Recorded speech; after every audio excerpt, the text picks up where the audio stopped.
রান্না কি কি হয়েছে দেখি দাও আজকে। এই তো দেখাচ্ছে যে ভাত বাচ্ছি। ভাত, হ্যাঁ ভাত বাচ্ছি। এটা আমার, হ্যাঁ এটা তোর, এটা মায়ের। হ্যাঁ এটা আলু ভাজা।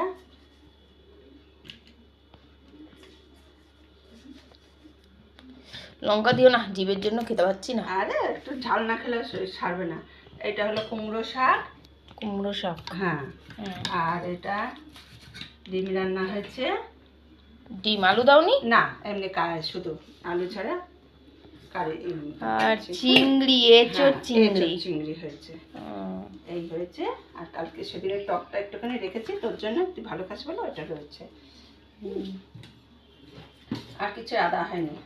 তুই কি পাতে দিয়ে দেবো কুমড়ো শাকটা? না না, আমি কুমড়ো শাক খাবো না। কুমড়ো শাক দিও না, দিও না, দিও না, আমি খাবো না। খাবি না? না আমি খাবো না। এটা ভালো আছে এটা, না গাছের কুমড়ো শাক রে। টিচি একটু আলু দাও ব্যাস। হ্যাঁ গাছের কুমড়ো শাক তো একটু খেতে। ঠিক আছে তাহলে খেয়ে নি হয়। তাহলে। হ্যাঁ হুম।